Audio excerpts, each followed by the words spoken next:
एक बार फिर से आप सभी का स्वागत है हमारे इस चैनल में। आज के इस वीडियो में हम सभी लोग टीजीटी और पीजीटी चित्रकला की तैयारी के लिए कुछ महत्वपूर्ण समकालीन कलाकार का अध्ययन करेंगे। तो समकालीन कलाकारों में आज जो महत्वपूर्ण कलाकारों का अध्ययन करने जा रहे हैं उनमें हैं ओम प्रकाश शर्मा जी और रेड्डप्पा नायडू, ए अल्फांसो और एन पुष्पमाला। ये समकालीन चित्रकार इम्पोर्टेंट हैं और इनके प्रश्न और इनसे संबंधित पूछे जा सकते हैं और इनसे संबंधित चित्रों को भी पूछा जा सकता है आगामी परीक्षा में।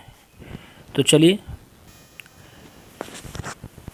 देख लेते हैं इन समकालीन महत्वपूर्ण चित्रकारों को और इनसे संबंधित बातों को। तो सबसे पहले ओम प्रकाश शर्मा का अध्ययन करते हैं। ओम प्रकाश शर्मा का जन्म 1932 में हुआ था और इन्होंने अपनी कला स्टूडियो जो खोली थी नई दिल्ली में। तो ओम प्रकाश शर्मा का जन्म कहाँ हुआ था, कब हुआ था? 1932 में। और नई दिल्ली में इन्होंने अपनी स्टूडियो खोली थी। और ओम प्रकाश शर्मा जो थे दिल्ली कला महाविद्यालय के प्रधानाचार्य थे। तो दिल्ली कला महाविद्यालय के प्रधानाचार्य थे ओम प्रकाश शर्मा जी। और ओम प्रकाश शर्मा को ललित कला अकादमी का पुरस्कार मिला था 1969 ईस्वी में। तो ललित कला अकादमी का पुरस्कार भी इन्होंने प्राप्त किया था 1969 में। और एक इनके अंदर एक निपुणता और थी, इस सितार वादक थे। तो ओम प्रकाश शर्मा सितार भी बजाते थे। और ओम प्रकाश शर्मा किस प्रकार के कलाकार थे? तो नवतांत्रिक कलाकार थे। ठीक है, तो ओम प्रकाश सितार वादक भी थे और नवतांत्रिक कलाकार भी थे। इनके कुछ प्रमुख चित्रों को देख लेते हैं।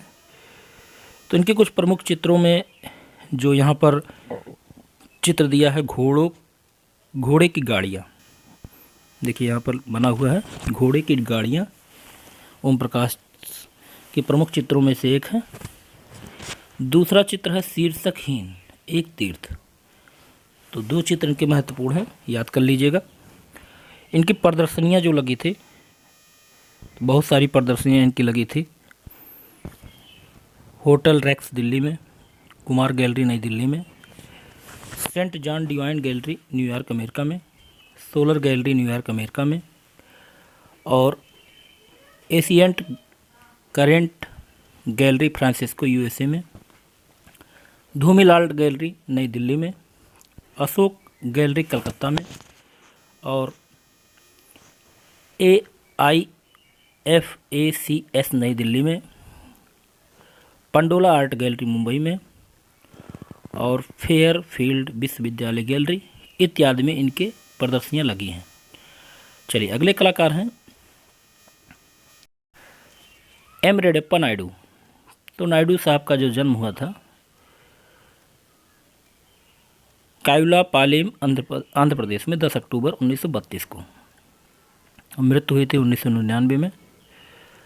और इन्होंने कला की जो शिक्षा प्राप्त की थी मद्रास कला विश्वविद्यालय से। नायडू ने अपनी एकल कला प्रदर्शनी 1959-1962 में लगाई थी। नायडू की मृत्यु 1999 में आंध्र प्रदेश में होती है। और नायडू कहाँ की कला से प्रभावित थे? तो अमेरिका की कला से प्रभावित थे। ऐसा कौन सा कलाकार था जिसने कलाकृतियों को हिंदू धर्म से संबंधित बनाए थे? तो एम नायडू। आगे देखते हैं। नायडू को ललित कला अकादमी का पुरस्कार भी मिला था 1967 में। और इनकी एक चित्र श्रृंखला थी महाभारत चित्र श्रृंखला बनाई थी। इनके कुछ प्रमुख चित्र देख लेते हैं। तो संगीतकार, अनटाइल्ड, रामायण, महाभारत श्रृंखला, Ganesh, couple, Devi Ajay, untitled, sketch pen on paper, एक आदमी का पोर्ट्रेट, ये सब इनके महत्वपूर्ण चित्र थे। तो नायडू का एक प्रसिद्ध चित्र है यहाँ पर बना हुआ है गणेश। अगला देखते हैं। अगले कलाकार हैं ए अल्फांसो। तो ए अल्फांसो, इनका नाम सुना होगा। 1940 में इनका जन्म होता है और 89 में इनकी मृत्यु होती है। अल्फांसो ने कला की जो डिप्लोमा प्राप्त की थी अल्फांसो चेन्नई कला से डिप्लोमा इन्होंने प्राप्त किया था 1962 में। इनकी एकल कला प्रदर्शनी 1977 में लगी थी। और ये अल्फांसो किस धर्म से संबंधित चित्रों का निर्माण करते थे? तो ईसाई धर्म। अल्फांसो के चित्रों का आधार क्या था? बाइबिल था। और इनका माध्यम जो था एक्रेलिक इसका और ऑयल कलर। मृत्यु इनकी 1889 में हुई थी। अगले कलाकार हैं, ये इम्पोर्टेंट कलाकार हैं, इनको ज़रा ध्यान से सुनिएगा। एन पुष्पमाला 1956 में इनका जन्म होता है और जन्म इनका कर्नाटक में हुआ है। पुष्पमाला जी का बड़ौदा कला विश्वविद्यालय से इन्होंने शिक्षा प्राप्त की थी और पुष्पमाला को राष्ट्रीय पुरस्कार से नवाजा गया था 1984 में और 60वें वार्षिक अंतर्राष्ट्रीय पुरस्कार इनको मिला था 1984 ईस्वी में। और पुष्पमाला किस प्रकार की कलाकार थी? तो मृद मूर्तिकार टेराकोटा। पुष्पमाला किस रूप में जानी जाती हैं? तो फोटोग्राफर के रूप में जानी जाती हैं मुख्य रूप से। भारत में किस कलाकार को समकालीन कलाकार का आइकॉन क्लस्टर कहा जाता है? तो एन पुष्पमाला को। तो आइकॉन क्लस्टर कहा जाता है एन पुष्पमाला को।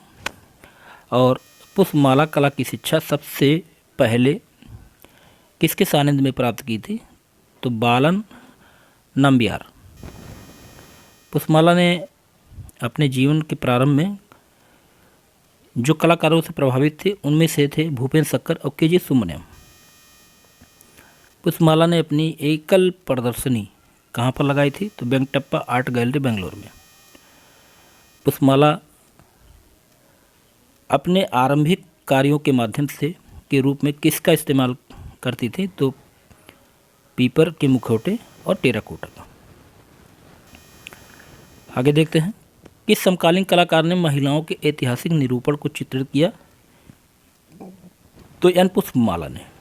तो एन पुष्पमाला समकालीन कलाकार ऐसी थी जिन्होंने महिलाओं के ऐतिहासिक निरूपण को चित्रित किया। इनका एक प्रसिद्ध है काली, एन पुष्पमाला का। कुछ और चित्र देख लेते हैं एन पुष्पमाला का। काली। द ग्रीन योगिनी किसका है? एन पुष्पमाला का। मातृभूमि ये भी है। प्रेत महिला एन पुष्पमाला का है। पिग सुअर भी इनका है। टोडा इनका प्रमुख चित्र है। गुड हैबिट्स और लक्ष्मी। गोल्डन ड्रीम्स सुनहरा स्वप्न। The native times faulting. Criminal. Portrait of Christian women. Return from the trunk. Good habits birth control. Lady in moonlight चांदनी रात में औरत। तो lady in moonlight important है, चांदनी रात चांदनी प्रकाश में औरत। तो एन पुष्पमाला के महत्वपूर्ण चित्र थे। तो उम्मीद है आज के जो समकालीन कलाकार थे आपको अच्छे लगे होंगे और अगर इनसे संबंधित प्रश्न एग्जाम में पूछे जाते हैं तो निश्चित ही आपके प्रश्न सही हो सकते हैं। अगले वीडियो में ऐसे कुछ महत्वपूर्ण समकालीन चित्रकारों के विषय में फिर से बात करते हैं। तब तक के लिए जय हिंद, जय भारत। आपका दिन शुभ हो, मंगल हो।